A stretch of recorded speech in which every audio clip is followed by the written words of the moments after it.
Mr. Peter Obi, the presidential candidate of the Labour Party in the last presidential elections, has responded to me on his outing on the morning show on Arise Television just a few minutes ago. And what he said in that interview is that he is surprised that he did not even score 100% of the votes in Anambra State. Basically, what I said is that even if the APC rigged, the Labour Party also rigged. Now, I didn't say that Peter Obi himself directed the rigging. Presidential candidates do not do that. They attempt to rig through their subordinates, through their party agents, and through people like that, through that structure.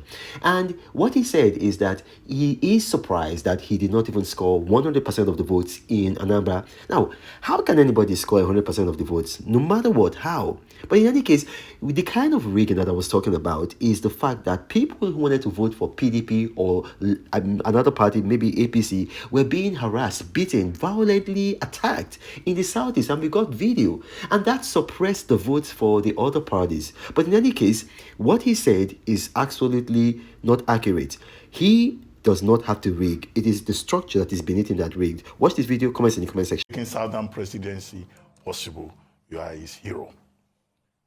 Festus Keyamo, spokesperson of the APC, also waded into the matter and said, in fact, that you have served your purpose in this electoral process, that the purpose that you were to serve was to help make Asiwaju Bola Ahmed Tinubu president-elect. That's his own reading of it. He says, because without you stopping the PDP in their traditional states, Bola Tinubu will not have emerged as president-elect. Number three, Reno Omokri, who is a spokesperson for the People's Democratic Party, says, well, APC may have rigged, but that Mr. Peter Obi was the perfect rigger in that election, and that you rigged in the Southeast, that he is surprised that a candidate will be reporting 97% of the votes from certain states of the Federation. Of course, Atiku Abubakar, presidential candidate of the PDP himself, had admitted that your leaving the PDP hurt his chances in that election. What do you say to these general comments on your presidential race?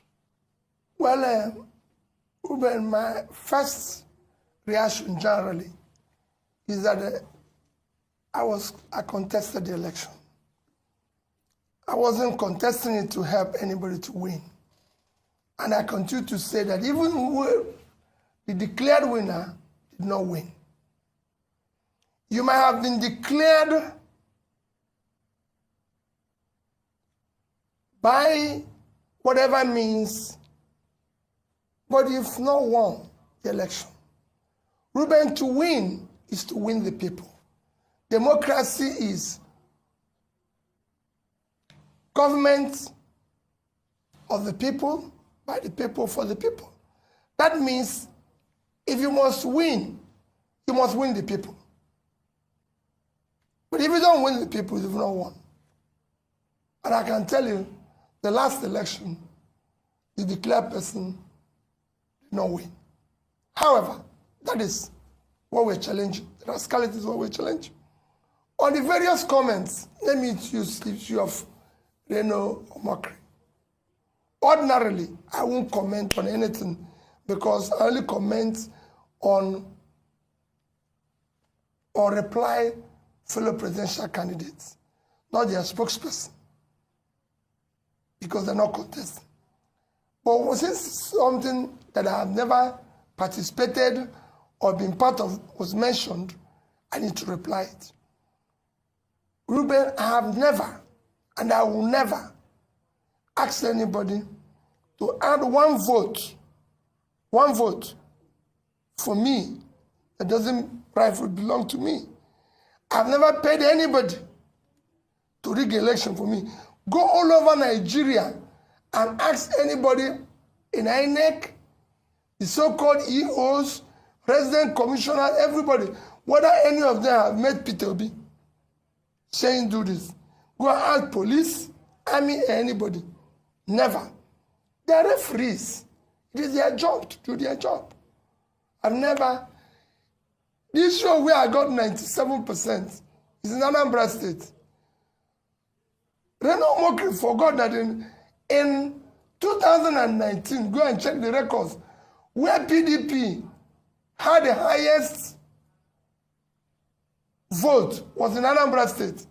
When in 2019, when I was vice presidential candidate to Atiku, our vote in Anambra State was 95 point something, almost 96%. That's where PDP got the highest vote, because I was on that ballot. And they know me. Ruben, I live in Onitsha. If you want to know whether I get 95% in Anambra State, come and go to Anambra State with me. I don't need police. When I come out, you see the reaction of the people. In fact, I'm actually surprised I didn't get 100%. I'm telling you, because I don't know who will be voting against me in Anambra State. In the Southeast, it's a similar situation. People know me. People know what I stand for. People know I've kept to my promises. People know I've kept what I've said. It's a simple thing. It's like people go about and say, oh, he got votes in Lagos because of the Igbos.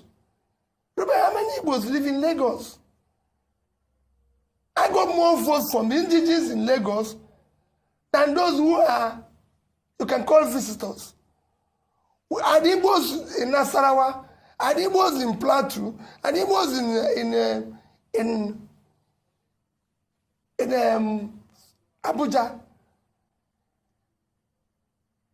In Rivers, where you know that the governor came out against me, is everything. I said, if the real vote of Rivers were counted, Ruben, I won. I have over 50-something% of the vote. The other two parties were sharing the order. And it was, I won in Asoro. So, will you say it's rigging? Which machinery do I have to rig? I have no councillor, I have no local government chairman, no this thing. I'm not in control of police. I don't even know any DPO. So which machinery will I use to rig? How will you do? They are the ones who I believe in this. What they are doing is what I'm trying to change. So those who tell you I've satisfied what I came for are part of the people we're trying to change. All right. Okay, so let's talk about master. Only one man against the whole world in large. Fighting with them monsters. Poverty I can't stand.